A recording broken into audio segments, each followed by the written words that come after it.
Hi everyone, how are you doing today? Well, welcome back to another off-the-cuff video. We are very off-the-cuff today because we still have a bunch of sticky notes on the bookshelf. I went through recently and took some of them out of books I'd read. I usually just leave them in, but I was downsizing a bit and I thought I need to take these out, and I haven't put them away yet. But that's not what you're here for. You're here to hear my thoughts on Leaves of Grass, which I'm currently reading. Leaves of Grass by Walt Whitman. And first, just a few words on why I even picked this up. And you know, if this doesn't interest you, I will add timestamps so you can skip ahead. But basically, I went and saw the Bob Dylan biopic, A Complete Unknown. This was on New Year's Eve. First of all, didn't think anyone would be there on New Year's Eve, but the theater was pretty full. It was me and my dad and my sister. We all went. My sister and I are big fans of classic folk from the 60s, and the movie had a lot of folk music. Timothy Chalamet did a great job singing and playing guitar, and overall it was a good movie. It was a really good movie. It wasn't a great movie, but it was good. A solid outing with the fam. And I got inspired after that to kind of look a bit more into American poetry, because American poetry isn't something I've read a lot of. I have read a great deal of Emily Dickinson, which you guys will remember. That used to be my most popular video on the channel, but I've not read Leaves of Grass before, so I got this. I started it on Wikisource and got a copy from the library, and there's those sticky tabs sticking out. But yeah, so Leaves of Grass. I've been scared away from it before because it starts out with a very long essay by Whitman. First I'll show just kind of I think this is called the frontispiece, the original title page, and this illustration of Mr. Whitman there in his slouchy hat and posture. I was really scared to start a poetry book that starts out with this very long essay with kind of this grandiose style of writing. This is how it starts. America does not repel the past or what it has produced under its forms or amid other politics or the idea of castes or the old religions. Accepts the lesson with calmness, is not so impatient as has been supposed, that the slough still sticks to opinions and manners and literature, while the life which served its requirements has passed into the new life of the new forms. And it just keeps going on in this very grandiose and really colorful language, I would say. I mean, there's a little bit of Melville here, if you you know, those parts in Moby Dick where Melville just kind of goes on in this little sermonette. So this essay was kind of like that, but if I had to really distill it down, the introductory essay is about what Whitman believes is important in poetry, specifically national poetry. This idea and this ideal of a national poet who speaks for everybody. He speaks for all parts of the United States, not just the North, not just the South, the East and the West, the Northwest. He speaks for all people, every inhabitant thereof, and even more so than the president. Like, the poet that Whitman describes in this opening essay is this lofty character who, you know, at the same time is very down to earth and able to you know, take up the voice of the people, if you will. I don't know if he actually uses that phrase. I don't think he does, but that's kind of the gist of it.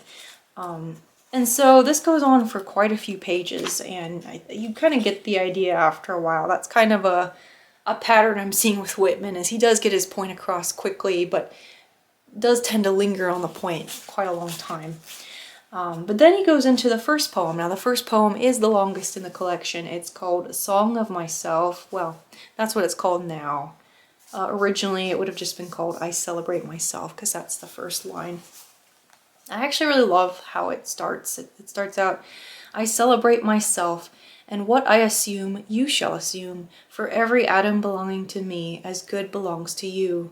I loaf and invite my soul. I lean and loaf at my ease, observing a spear of summer grass.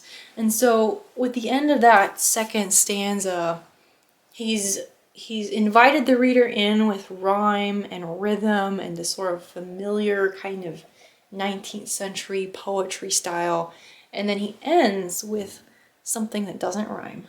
A spear of summer grass does not rhyme with soul or ease or any of that. And so there's this shift from the old to the new, and the rest of the poem is very, I think this would have been very avant-garde for its day. I mean, Emily Dickinson did some pretty, I would say, cutting-edge things in her poetry, but Whitman goes even farther, and so he's written this stunning free verse, quite lengthy poem, prosy in some parts, about people. It's about people. The narrator is this omniscient, omnipresent, godlike being that connects all people, events, and places. And so the poem is about that, basically, about the connection of all these people and places and experiences. Good experiences, horrifying experiences, beautiful nature, shocking fires and things, just different things. And I think while a lot of the things he's describing here, because he goes into different professions that people have and just different groups, like, I think some of that might seem dated because he's talking about professions from the 19th century. But the vibe of the poem is still very fresh. It still feels very fresh indeed. And I think it's just quite beautiful. There's a whole section in the middle here where he talks about these different people and the different things they do. The one-year wife is recovering and happy. A week ago she bore her first child. The clean-haired Yankee girl works with her sewing machine or in the factory or mill. The 9 months gone is in the parturition chamber. Her faintness and pains are advancing. The paving man leans on his two-handed rammer. The reporter's lead pencil flies swiftly over the notebook. The sign painter is lettering with red and gold. The canal boy trots on the towpath. The bookkeeper counts at his desk. The shoemaker waxes his thread. The conductor beats time for the band, and all the performers follow him, and so on and so on. So that's very, very beautiful. And there is sort of a structure to the poem. There's like these introductory verses that are very personal and immediate. There's these sections where he's just describing people and scenes. Towards the end, it kind of reaches this great climax, if you will, where he's describing like a battle that's been lost and a fire that's destroyed this place. And there's this beautiful part that I just love where he's talking about celebrating the losers in battle too, which might sound strange, but he writes, I play not a march for victors only. I play great marches for conquered and slain persons. Have you heard that it was good to gain the day? I also say it is good to fall. Battles are lost in the same spirit in which they are won. I sound triumphal drums for the dead. I fling through my embouchures the loudest and gayest music to them. Vivas to those who have failed, and to those whose war vessels sank in the sea, and those themselves who sank in the sea, and to all generals that lost engagements, and all overcome heroes, and the numberless unknown heroes equal to the greatest heroes known. So, even though it's free verse, he's using a lot of alliteration and repetition and assonance and other poetic devices to really give it this beautiful flow and music. And again, thematically, it's quite touching in places. And I think there is something truly amazing about being able to celebrate the beauty of, loss as well as victory. I think where we see this a lot is, Boromir's sacrifice in The Lord of the Rings, or Horatio Nelson dying at the Battle of Trafalgar. Like, these glorious, heroic deaths where somebody has lost something is still, it still means something, right? It still means as much as the person who's won and survived. So I really enjoyed that. And I think it kind of, and these scenes really connect the poem very well, whereas it might feel a little bit random without some of those great moments, pivot points throughout the poem. Now, that being said, the poem is very pantheistic. The idea behind the poem is that God is everywhere, God is everything, everyone, the good and the bad all together.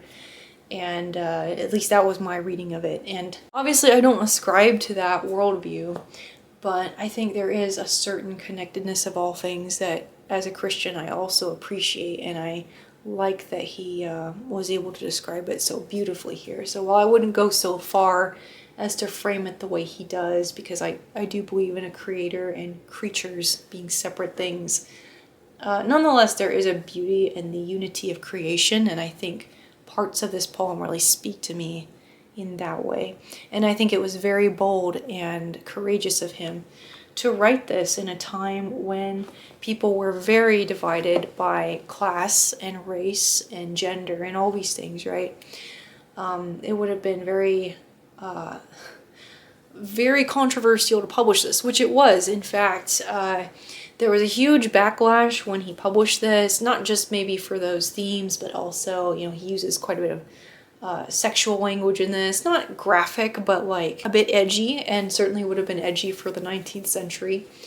So he got a lot of backlash from that, was pressured to censor it. He also, I believe, lost his day job after this got published. And yeah, it's kind of amazing to think what sacrifice he made just to publish his work. And I haven't finished the whole book, so like who knows what's left, right? But nonetheless, it's left a huge impression on me. And I think, you know, this is one of those books that's very hyped. I think it's well worth the hype. I think it really does deliver on its classic status, and have enjoyed it. I'm pondering whether to pause here. I'm in, what poem am I reading now? I'm in To Think of Time. And I think this is where, you know, after that spectacular opening poem, which is, I don't know, 60 pages long or so, it's quite long. Some of these poems afterwards feel a bit repetitive, like he's already said what he was saying, and I'm not sure he's bringing anything new in these other poems, but we'll see. I might set it aside and come back to it later. I might try to finish it just for completion's sake, but have not decided yet. So that's Leaves of Grass, my first impressions. The other book I picked up on that same library haul was Daisy Miller by Henry James. Somebody recommended this to me. It's a short work by Henry James. Some of you will remember I love, what's it called? Washington Square. It's one of my favorite books ever. So kind of wanted to read some more Henry James. Didn't really want to commit to one of his super long books, so this is just a short novella that I do want to read. So anyways, that's been my reading. What have you guys been reading lately? And I hope you all are well. Let me know in the comments. Bye.